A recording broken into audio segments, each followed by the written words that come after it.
Now I'll request our second speaker for the evening, architect Durganand Balsavar, to be on stage for his presentation. Thank you, Prashant, for that really inspiring talk to kind of commence the evening today. I have to thank Feed, thank the drawing board, and in specific Lunkadji and that wonderful introductory video that architect Sanjay Mohe did on Badam. And of course, there was a certain context for this presentation. The context was the Badami competition. And this presentation is actually in fragments, the ideas thrown, like seeds. So it may not have that kind of continuity, or it may have, but it was more about how do ideas emerge, or what do we see. And so we kind of, this is just a working title, let me change if I have to present tomorrow the same thing. Reimagining living histories. I think it was reimagining living heritage yesterday. So the title changes, and for those who don't want to listen, I've written something. But the idea was that these are provocations and not to be taken as gospel truth or anything. These are provocations because they are also, in a sense, uncertain in my own mind. And I think that level of uncertainty is consciously kept. Because when you keep uncertain on a certain concept, you see things of that concept which you have not pre-decided. So there's a different kind of uncertainty that we kind of learn in this 5 years. And as Prashant also said, this was more directed to students here, more directed to what is the formation of an architect. You may call it an architectural education, but what is the formation of an architect in that 5 years? And what is the kind of issues, what is the kind of future that they see? So one is, let's say we use the word history, we begin to think of time. We begin to think of time in terms of maybe an old building we see. It could be an old object.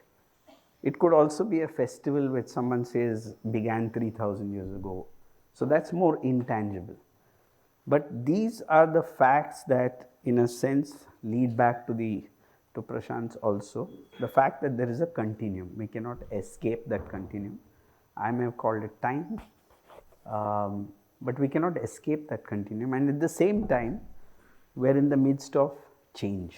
I just came back from a context in the US where they're discussing metaverse, they're discussing augmented reality, they're discussing all kinds of new softwares that emerge almost by the day. And just a week ago, my office actually messaged or sent me this PowerPoint, and it was not compatible with my laptop today. So even the softwares are changing so fast. But in that, we are asking, what does this, and at some time, maybe as Professor Doshi would say, we need to keep the word away. As architects, if we look at the word and then go to the image, there is a possibility of not sensing what the action or the activity is. So words are tentative. Words may come, words may go. So in that sense, when we are speaking, that word needs to be taken with a certain caution, that it's more about what is the experience, what is the event, what is the idea. So word, let's say someone said space, someone said place, someone said time. It can mean, if there were 500 architects in the room today, it can mean 500 different things. So it's not as if something is being conveyed. One reason I kept this idea of shadows in space was because one realized that when you start looking at architecture as a manifest form, somehow this idea of space, somehow the idea of shade, and by shade it means the existence of sun, and how we then inhabit within that really becomes a certain very rudimentary, simple story. That's a drawing which I did in 1989, so I am beginning with that. My thesis Professor Varki was the guide, and I had started with as usual, a complex thesis, and he said that's not allowed in SEPT. And he said if you want to do this thesis, you have to measure 264 houses. So I went about measure drawing 264 houses to get consent to start this thesis. So that's the kind of drawings we did at that time. But there is other things to it. So this I'll go a little faster. It's really about the issues. So what are these issues that we as architects respond to creatively? At the same time, look at what are the issues may be complex. How do we make it? And when I say simple, I don't mean simple in that sense, but how do we make it something that is meeting a need? How do we make it something that is creative also? And so these are just some thoughts, and there's actually 3 or 4 parallel presentations running here. So it's not one presentation. Yeah, so anyone can pick up whatever they like in this presentation. There are 3 or 4. So one is about, it's running on a meter of what are the issues, what are the concepts, what are on the seed, how do we get provoked by something when we are in a space. Like for instance, those who observed or those who watched Sanjay Moe's presentation of Badami, and just what it conjured in that explanation, and I was just thinking how different architects are going to look at that space.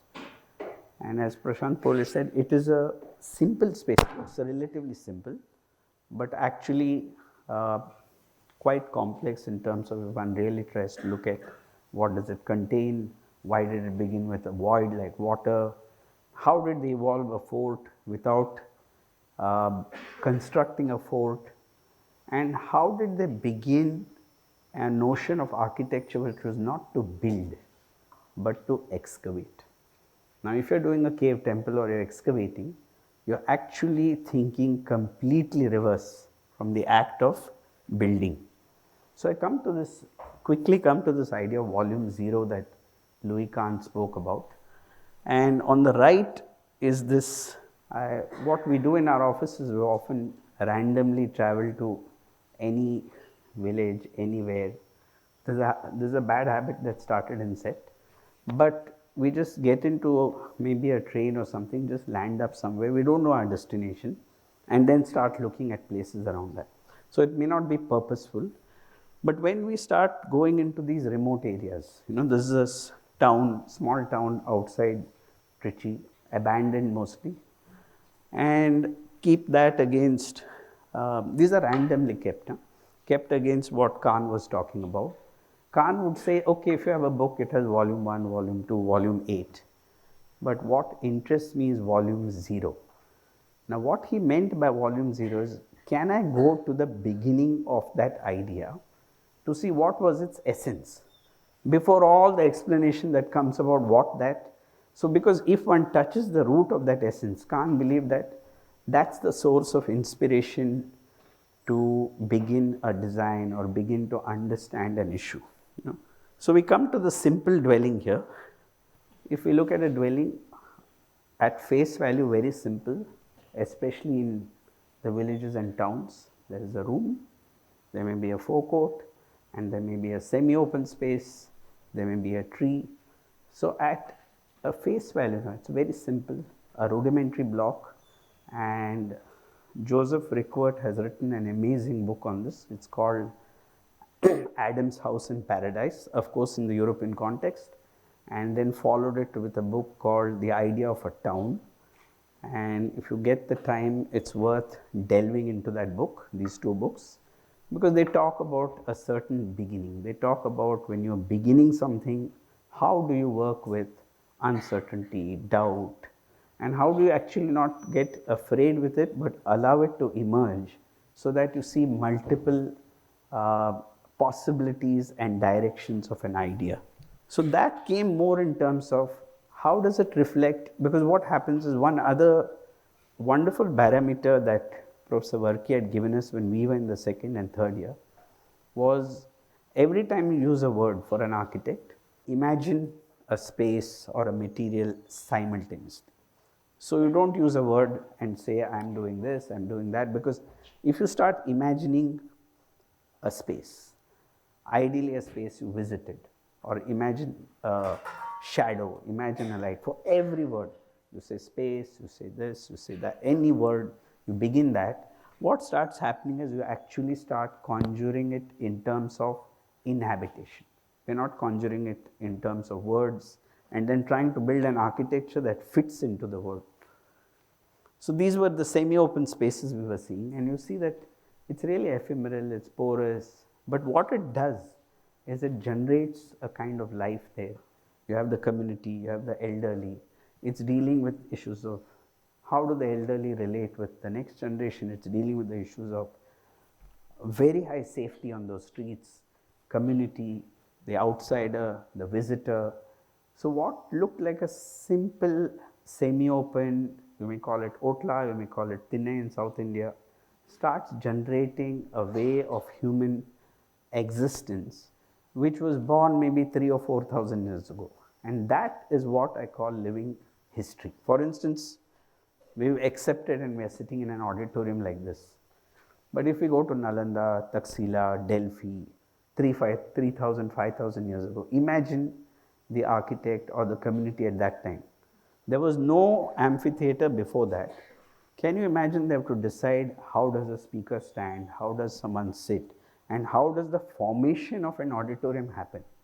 So even this formation, how we are sitting, who, where, is born 5,000 years ago. We have taken it for granted, but it's born 5,000 years ago. And if we can go back to the seed, and that's what someone like Louis Kahn did, or Hans Sharon, for instance, where they went back to it and then said, let's re-examine this so-called typology. So if we look at it, so I've just kept, so I've gradually suggest start looking at shadows.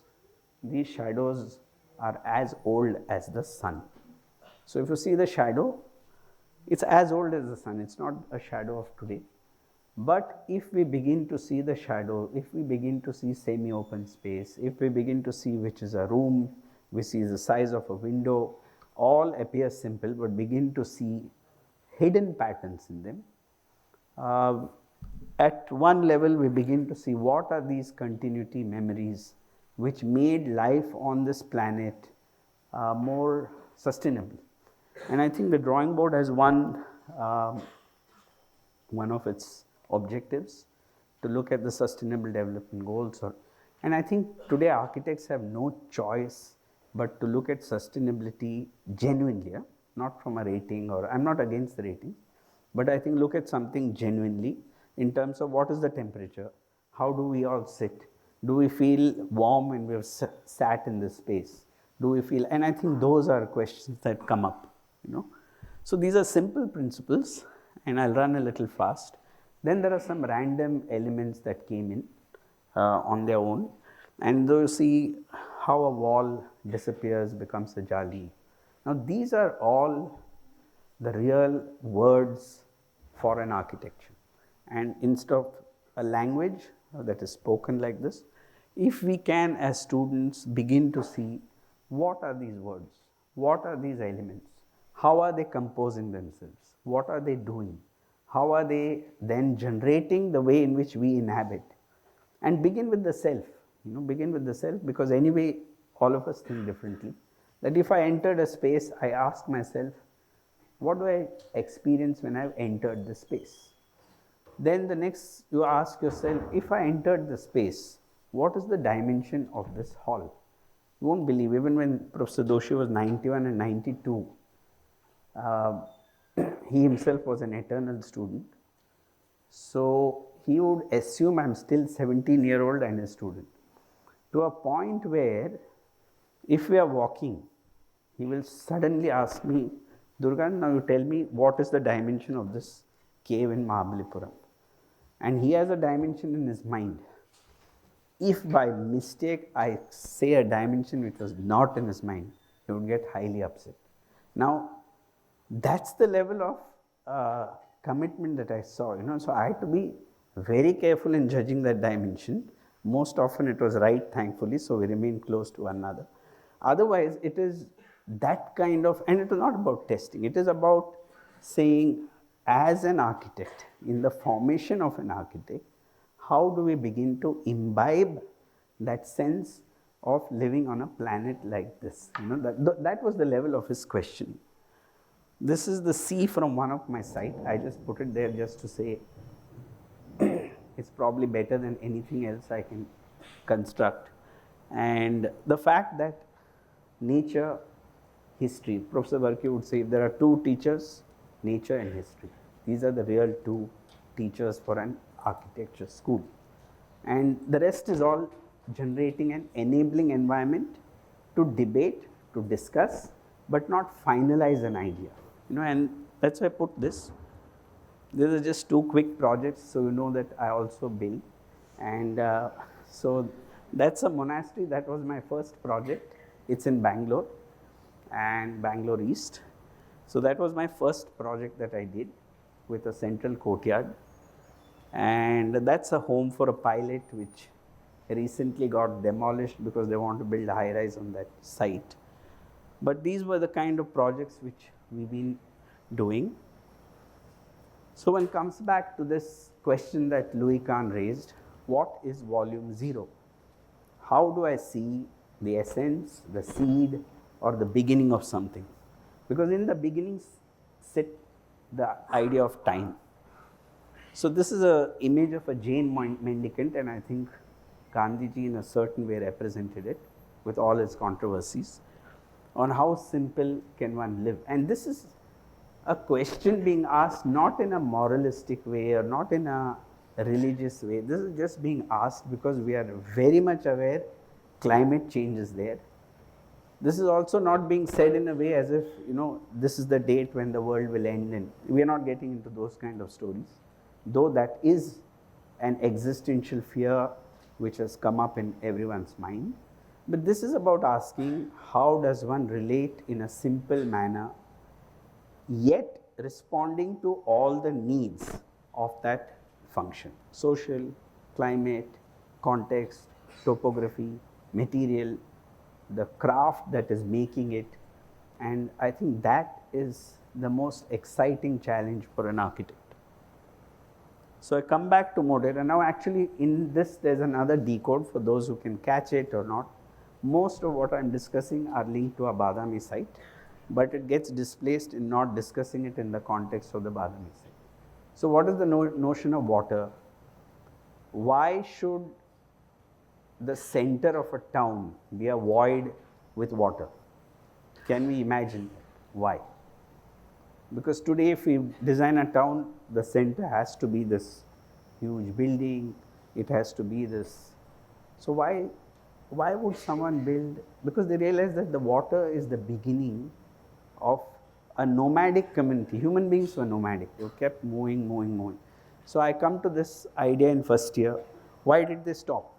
And if they stopped, let's say they were walking this planet and 1 billion years away, they stopped. The point of stopping was water, and therefore water is not only practical, but water took on a reverential. So if someone had to cleanse, purify, water came. But we've landed in a zone where today we have to purify water. So it means there's some problem here, that today we have to purify water when the source or the genesis of water was its ability to purify. So this is what any religion, I'm just showing Modera, but any religion where this relationship of sun, water, inhabitation kind of generated settlements across the planet. Another element for architects, fabric, temporary, for climates like this. So we need not talk concrete, glass all the time. There's a temporariness to our existence, there's a temporariness to what happens, and that temporariness generates a very different kind of institution.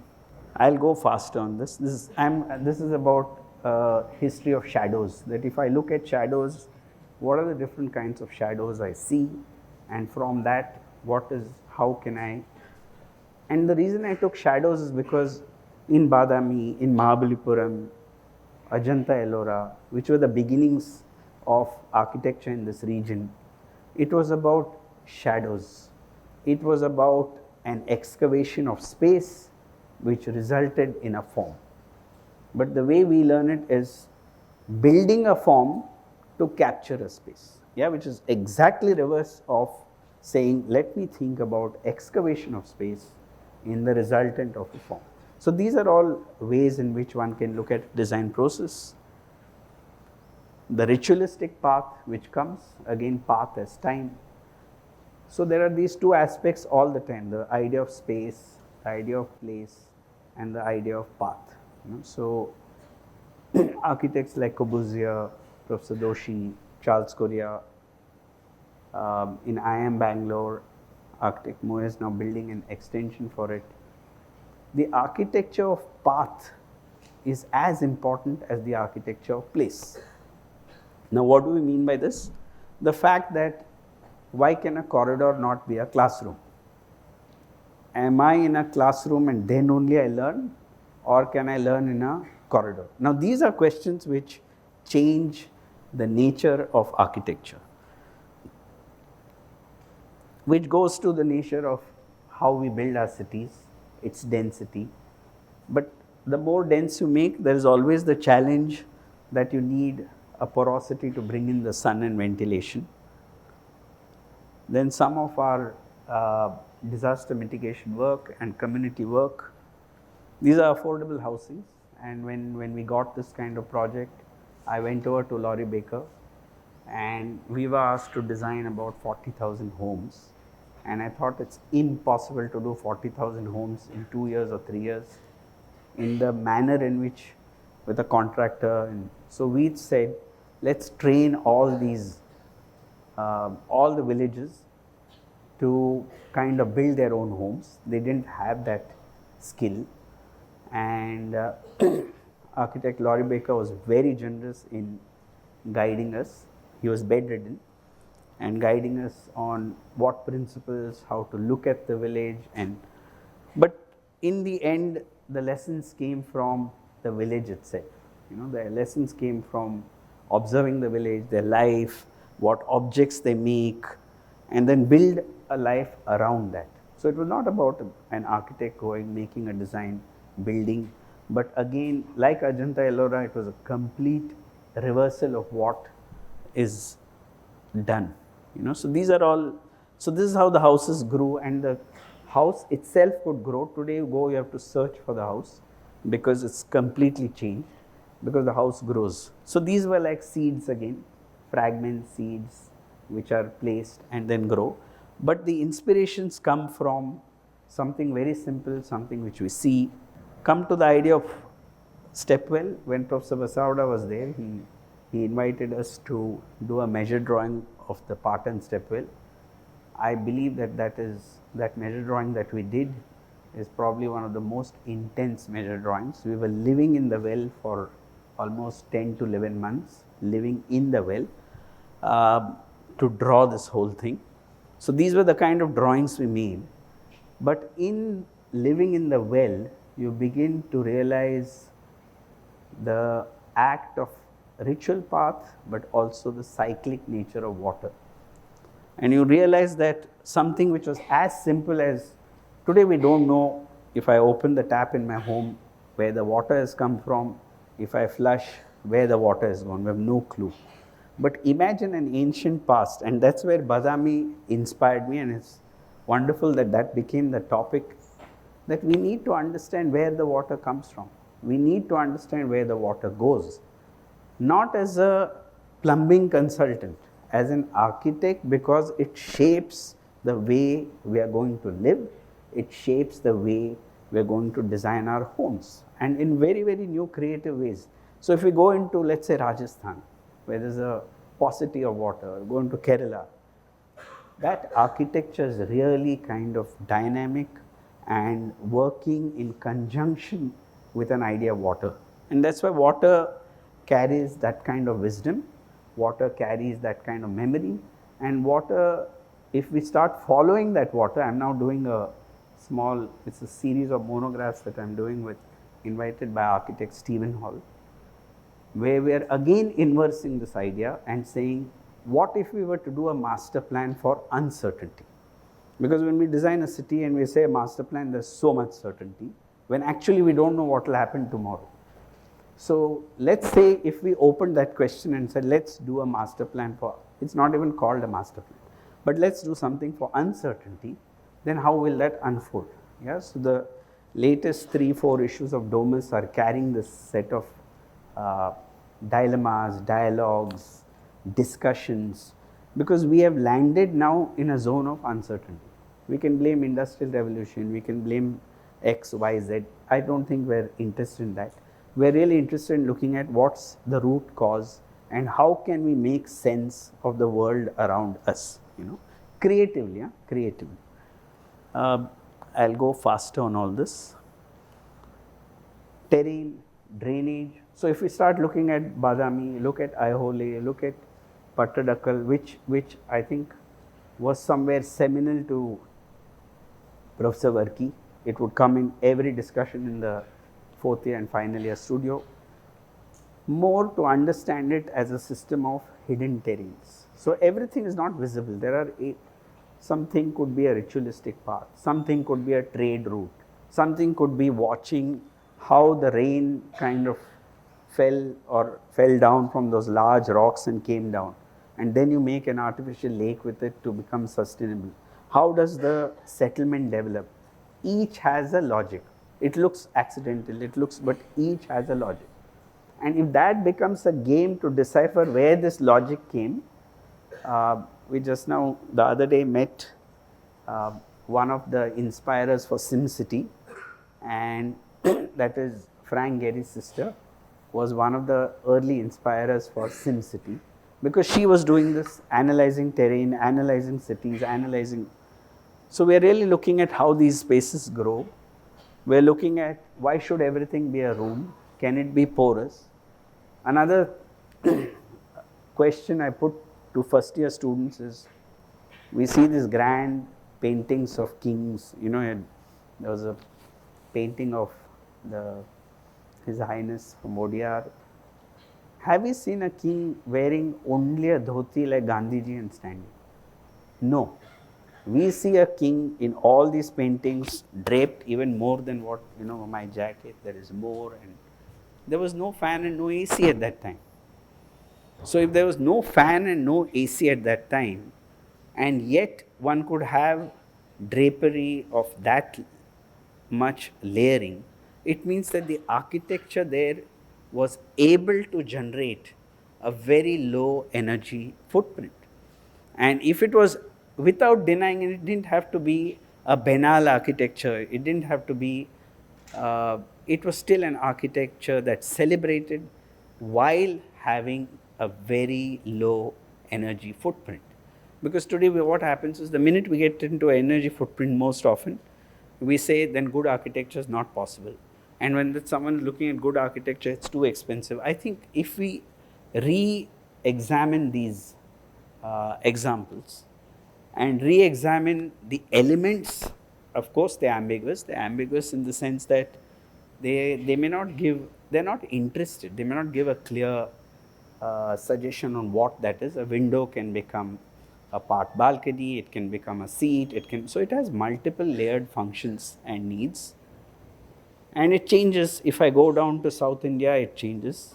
But the semi-open space, so what I've begun doing is just observing how the sun and the shadow is kind of absorbed in these buildings. And if you start looking at how it's being absorbed, look at the temperature, look at the costs, and this is another abandoned village, may get demolished anytime now.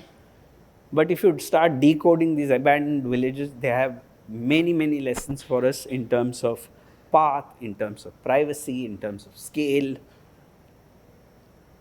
These are again two images. One is in Kerala, where you see there's, so when we see a roof, the roof is already giving us an imprint where there's more rain or where there's less. This is again that abandoned village outside Trichy. The idea of semi-open space. And then you come back again to Khan's volume 0, you find a hut, a bunny hut, and you see that it's very, very rudimentary and simple. But in that rudimentary and simple, if we try to understand or map the way in which they live their lives, it's very nuanced, very rich, and one almost never hears any of the village communities saying, I am bored. And the reason it's rich is because they're observing all the time the changes in nature. And you begin to look at the changes in nature, they're changing all the time. The way a roof is made, I'll go faster on this. And then I go back to Sept, beginnings at Sept when I was 17. And the fact that Doshi suggested, let's look at Rabindranath Tagore's Shantiniketan and look at a school of architecture as one with no walls, no doors. So the first class I remember when we went in, and it was a culture shock at that time, was in the canteen. So if you have to discuss architecture in the canteen, now with a certain, I'll make it a little lighter. My student said I have to meet Professor Doshi. So I said, okay, he had come to Chennai and we met. And I said, Professor Doshi, will you speak to my students? He said, yes. I said, please, I think, was Mathura there in that? Yeah, Mathura was there in that talk. So you can say whether this is the right version or an exaggerated version. So Doshi says to my students, so they said, so can you give some advice? And he said, Balsavar's class, bunk. So bunk, yeah, you need to bunk Balsavar's class. So I looked at Professor Doshi and said, I was just looking, because that part of Doshi I enjoy actually when the inverse is done. So I said, okay, let's see how this unfolds. So he said, do you know why I'm saying bunk? Everyone was happy, bunk, we can see a cinema. So Professor Doshi said, no, I'm not talking that kind of bunk. I'm talking another kind of bunking. Bunk the class, stand in the middle of the road, and then say, I don't want this Professor Balsavar to guide me in architecture. I take full responsibility for my life. What Balsavar sir is doing in his classes is explaining, giving you feel good, all that. Then what happens? Are you questioning yourself? Or are you going to take his concepts and go thinking, now I know architecture? So you bunk. Stand in the middle of the road. Ask yourself, can you? Then you'll get scared. After you get scared, come back to his class. That's why bunk. Now, it was, I think, when I heard that, I realized it was about, you can have a professor, you can have in the end, it's an issue of taking accountability for yourself.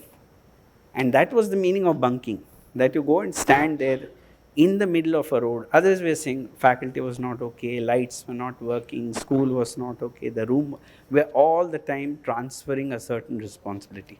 And he said, if you do this is one story. Another story, there were architects, they called me again, he was there, and they said, Professor Doshi is not fair to Chennai, and he rarely comes. And we need to meet Professor Doshi. So I told Professor Doshi, this is the issue. He said, let's meet. So we all met.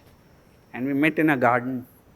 And in that garden, there were ants walking on the compound wall. So Professor Doshi pointed to those ants and said, let's give names to those ants. No? These are all respectable architects. No? Let's give names to that. So Shaker, Tim, Tony, he gave some 15 names. So they were wondering, why is he giving these names? He said, now you call Tim, he told that architect, and you call Johnny, you call, now which ant will come if I call, So they said, Professor Doshi, we are already upset, you don't come to our town.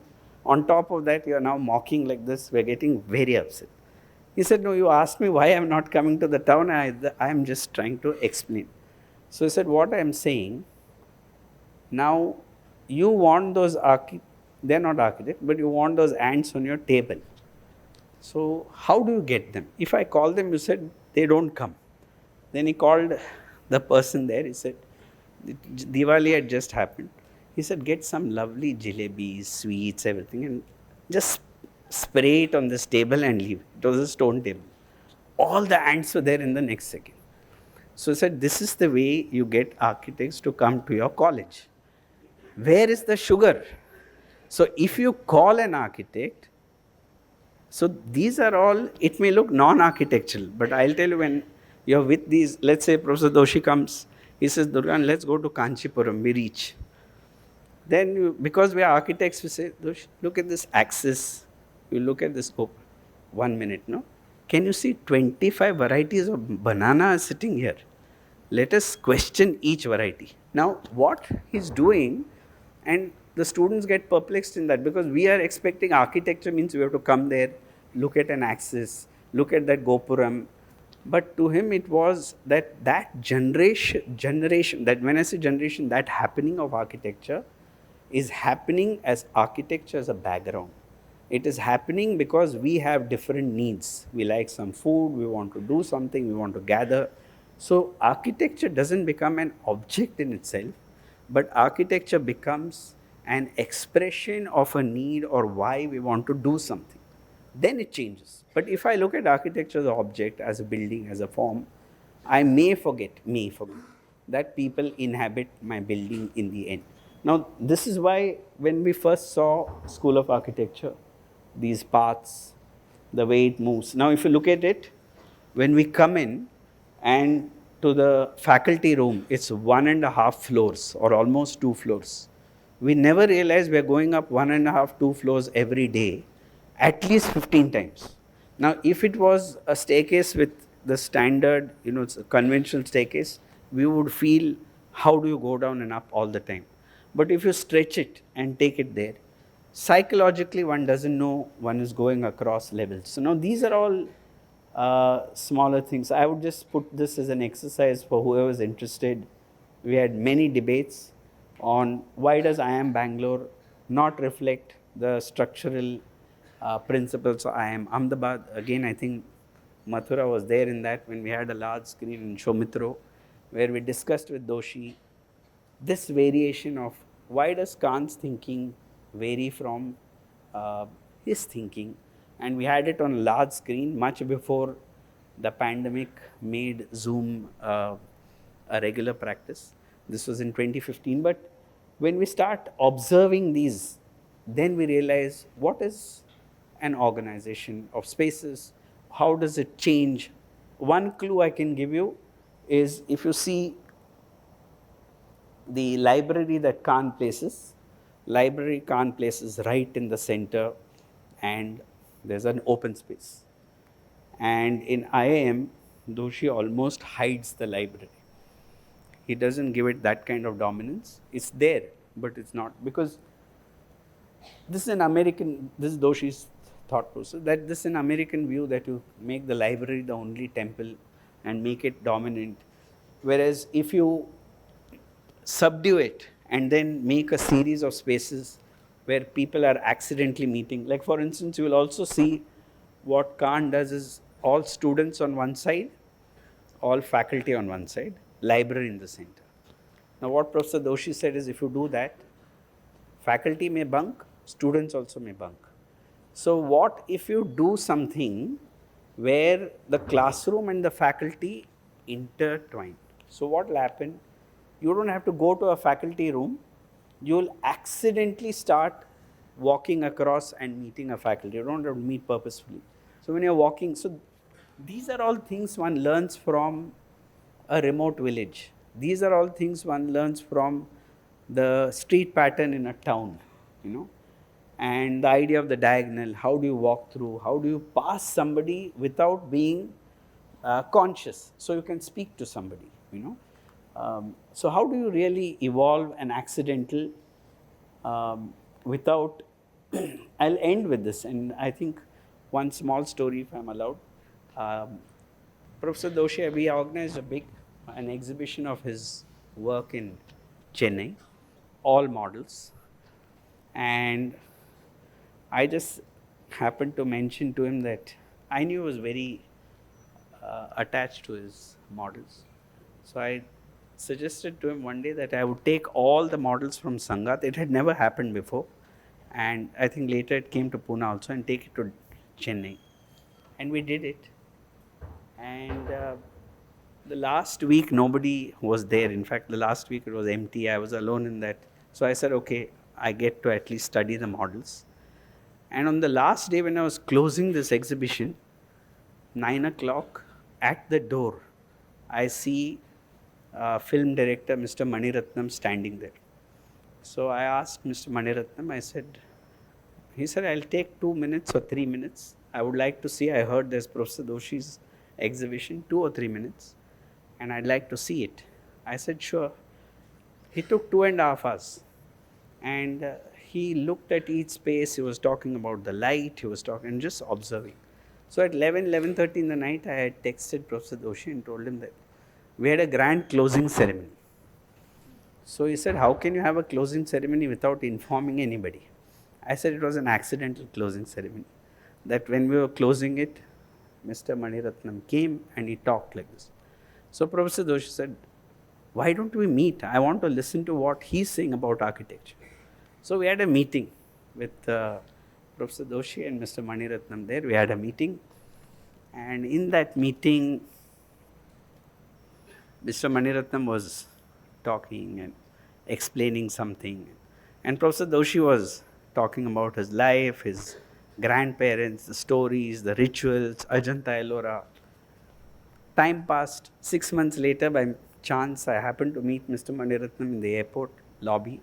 Luckily, his flight was delayed by 2 hours. And so he asked me, can I sit here? I said, of course, honor. So he sat 2 hours, we were talking, and he asked, after that intense discussion, what happened? I said, after that intense discussion, we were in the car, we were driving back, and Mr.